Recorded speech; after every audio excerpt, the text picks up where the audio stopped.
Hello বন্ধুরা, তোমরা সবাই কেমন আছো? আশা করি তোমরা সবাই খুব ভালো আছো। আর আমি ভালো নেই। আমি পূজা আবার একটা নতুন ব্লগ নিয়ে চলে এসেছি। গলার ভয়েস শুনে বুঝতেই পারছো গলাটা পুরোপুরি ভেঙে গেছে।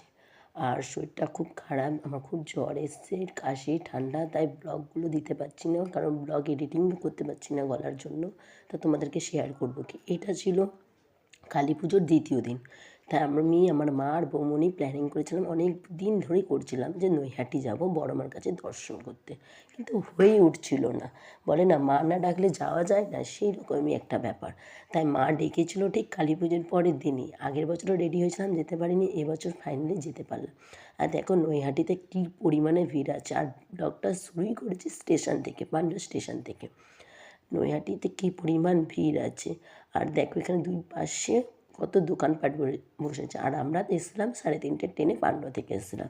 পান্ডা থেকে ব্যান্ডেল, ব্যান্ডেল থেকে নৈহাটি, দুটো ট্রেন পাল্টে। তারপরে দেখো আস্তে আস্তে করে সোজা সামনে দিয়ে না দেখিয়ে বড়মাকে ঘুরিয়ে একবারে দেখিয়েছে। তাই এক একটা প্যান্ডেল দেখতে দেখতে যাচ্ছি বড়মার দিকে, এগিয়ে যাচ্ছি দর্শন করার জন্য। আর তোমরা কে কে কে বড় মার দর্শন পেয়েছো এবছর অবশ্যই কমেন্টে বলো। কিন্তু আমরা তো খুব ভালোভাবে দর্শন পেয়েছি, ভালোভাবে দাঁড়িয়ে দেখেছি বড় মাকে। এই ফার্স্ট টাইম আমার নৈহাটি আসা আর বড় মার সাথে দর্শন করা, খুব অনেক দিনের স্বপ্ন ছিল। আর দেখো কত জুসের দোকান বসেছে, এখানে কত ফাস্টফুডের দোকান বসেছে।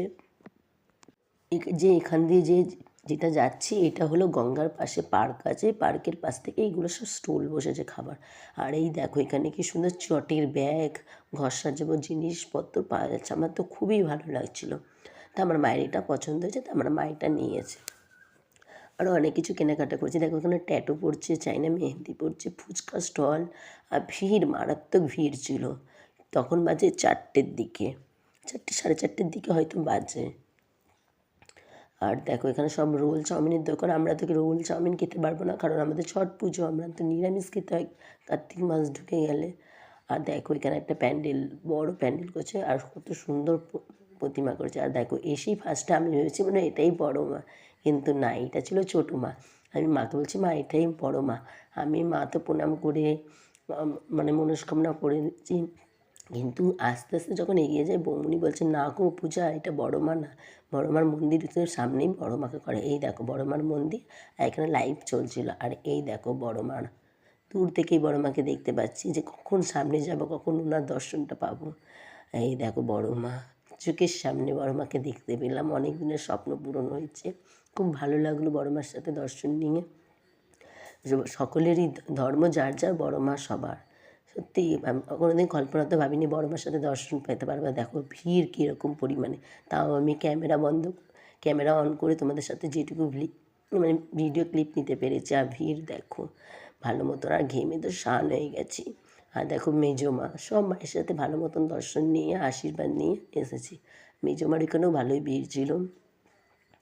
আর এই দেখো আরেকটা সেজো মা, সব কটা মা। আমি ভাবতাম একটাই বড় মা এখানে হয়, কিন্তু এত সুন্দর সুন্দর প্রতিমা হয় আমি এটা জানতাম না, কারণ আমি কোনোদিন যাইনি, জানবো কোথায়। তারপরে রেডি হয়ে ওখান থেকে ঠাকুরমাকে দেখার পর, সব ঠাকুরকে দর্শন নেওয়ার পর, এই দেখো একবার তো আমি মা আর বৌমনিটা হারিয়েই গিয়েছিলাম। তারপরে বড় মাকে ভালোভাবে ফটো নিলাম, নমস্কার করলাম। আমার মা তো দেখেই অবাক, যে বড় মার সামনে একটা ফটো ছোটো মার সামনে একটা ফটো নিলাম, বড় মার সামনেও ফটো নিয়েছি। আর একটা ঠাকুর ছিল এখানে, ওই ঠাকুরের কাছে ফটো নিয়েছি, অনেক কটা ফটো ক্লিক করেছি, তোমরা এই ভিডিওর শেষেই পাবে। হ্যাঁ, তারপরে দর্শন নিয়ে আশীর্বাদ করে তারপরে আমরা আবার রওনা দিলাম পান্ডুয়ার দিকে। কিন্তু ট্রেনের এতটাই পরিমাণ মিস, ওই জন্য ট্রেন পাচ্ছি না। এখানে স্টেশনে আস্তে আস্তে আমাদের একটা ট্রেন মিস হয়ে গেল। চেষ্টা করলাম ট্রেনটা ধরবো, কিন্তু দুঃখের বিষয় ধরতে পারিনি। এ দেখো পান্ডুয়া স্টেশনে মায়ের সাথে ফটো নিয়েছিলাম, সেই ফটো। আর আমাকে কেমন লাগছে বলো, কিন্তু আমি একটা নিউ ড্রেস পরেছিলাম, 3 পিস। কেমন লাগছে এই ড্রেসটায় আমাকে অবশ্যই কমেন্টে জানিও কিন্তু। আর আমার মাকেও কীরকম লাগছে অবশ্যই জানি। এই দেখো আমাদের সকলেরই বড় মা, সবাই আশীর্বাদ করো, সবাই কমেন্টে লিখো জয় বড় মা। সরি, আশীর্বাদ বলছি, সবাই কমেন্টে লিখো জয় বড় মা। আর সবাই নমস্কার করো কিন্তু বড় মার কাছে। সবার আস্তে রেখে আসতে মনের কামনা পূরণ হবে। এই দেখো আমার বৌমনি, ও একটা সুন্দর গাউন পরে গেছিলো, আর ও তো পুরো গাউন পরে অবস্থাও খারাপ হয়ে গেছে। আর জানো তো দুঃখের বিষয়, আমরা যখন স্টেশনে আসি কোনোদিন কল্পনাতে ভাবিনি যে আমাদের সাথে এরকম জিনিস ঘটতে পারে। কারোর সাথে যদি ঘটে থাকে অবশ্যই কমেন্টে বলো।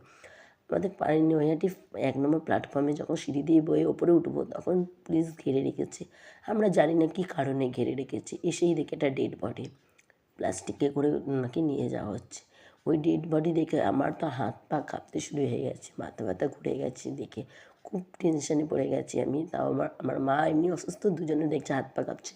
স্ট্রং হয়ে আমার মা দুজনকে পার করে নিয়ে গেলো। তারপরে ট্রেন অনেকক্ষণ লেটে ট্রেন এলো। তারপর পান্ডুয়া নামলাম 9টার দিকে। তারপর আমার বান্ধবীদের সাথে দেখা, বান্ধবীদের সাথে একটু ঠাকুর দেখতে বেরিয়ে গেলাম। দেখো চোখ মুখ একদম শুকিয়ে গেছে, পুরো নেতিয়ে গেছি, কোনো এনার্জি নেই। ওরা সব গ্লো করছে, আমি পুরো নেতিয়ে গেছি। ওদের সাথে একটু 11টা অবধি ঠাকুর দেখে তারপর আমি বাড়ি চলে এসেছি। অঙ্কিতার সাথে, রিয়ার সাথে পান্ডুয়ার কিছু ঠাকুর দেখলাম, কিন্তু মন মেজাজটা খারাপ, ওই জন্য ভালো লাগছিল না। ওই যে ডেড বডিটা দেখার পর আমি সব দেখলেন, আমি নিজেকে স্থির থাকতে পারি না, আমার হাত পা খুব কাঁপে, খুব ভয় লাগে, খুব টেনশান হয়। আর তারপর আসার পর ওদের সাথে একটু শেয়ার করলাম এই কথাটা, ওরাও শুনেও খারাপ লাগলো। তারপর ওদের সাথে একটু ফটো ক্লিপ নিলাম, ঠাকুর দেখলাম, ঘুরলাম, ঘুরে টুরে বাড়ি তারপরে চলে এলাম 11টার দিকে। এই লাস্ট প্যান্ডেল ভালো লাগলো অবশ্যই like comment share and subscribe করো। টাটা বন্ধুরা।